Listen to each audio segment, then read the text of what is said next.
అందరికీ నమస్కారం. Astro Telugu news channel కి స్వాగతం. కుంభరాశి వారికి జరిగే శుభాలు అశుభాలేంటో తెలుసుకుందాం. ఈరోజు మీకు మీ శత్రులతో గొడవలు జరుగుతాయి మరియు మీరు ఈరోజు మీ కోపాన్ని అదుపులో ఉంచుకోవాలి, లేకపోతే ఆ గొడవలో మీకు తీవ్ర గాయాల వల్ల ప్రాణగండం కూడా ఉంది. దేవుణ్ణి ప్రార్థించండి, గొడవ దేనికి కూడా సమాధానం కాదని తెలుసుకోండి. మీరు కలిసి కూర్చొని ప్రశాంతంగా మాట్లాడి గొడవలను పరిష్కరించుకోవడం ద్వారా మీకు మేలు కలుగుతుంది. కొన్ని విషయాలు ఉదాసీనతను పెంచుతాయి. స్టాక్ మార్కెట్కు సంబంధించిన విషయాలను అర్థం చేసుకోవడం ద్వారా మాత్రమే మీకు ఉపశమనం అనేది లభిస్తుంది. ఆదాయం బాగుపడుతుంది. సమయం ప్రకారం మీరు ప్రయత్నించాలి, సమయం ప్రకారం ప్రవర్తించాలి. పొరుగువారితో ఈరోజు జాగ్రత్తగా వ్యవహరించాలి. మీ యొక్క భార్యాభర్తల మధ్య పొరుగువారి యొక్క మాటల వల్ల మీకు గొడవలు జరిగే అవకాశాలు ఉన్నాయి. జాగ్రత్త. పనికిరాని విషయాలలో మీరు తలదూర్చకండి. వేరే వారిని మీ కుటుంబ సమస్యల్లో మాట్లాడనివ్వకండి. వారిని అసలు అనుమతించకూడదు. ప్రణాళికలు విఫలమవుతాయి.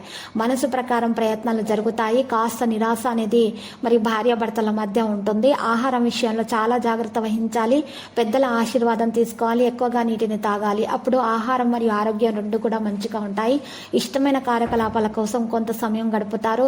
మీ ప్రతిభను ఇమేజ్ను దెబ్బతినేటటువంటి విషయాలకు ఈరోజు దూరంగా ఉంచండి. మరి ఇంటి అవసరాలకు జాగ్రత్తగా మీరు ఈరోజు వస్తువులను కొనుగోలు చేయడం జరుగుతుంది. సీనియర్ వ్యక్తుల మద్దతు అనేది మీకు ఉంటుంది. ఎట్టి పరిస్థితుల్లోనూ సహనం మరియు సంయమనం చాలా అవసరం. మీకు అనుభవం అనేది సహాయపడుతుంది. పెద్దవారిని సంప్రదించండి. కొత్త పని ప్రారంభించే ముందు పెద్దల ఆశీస్సులు తీసుకోవాల్సి వస్తుంది.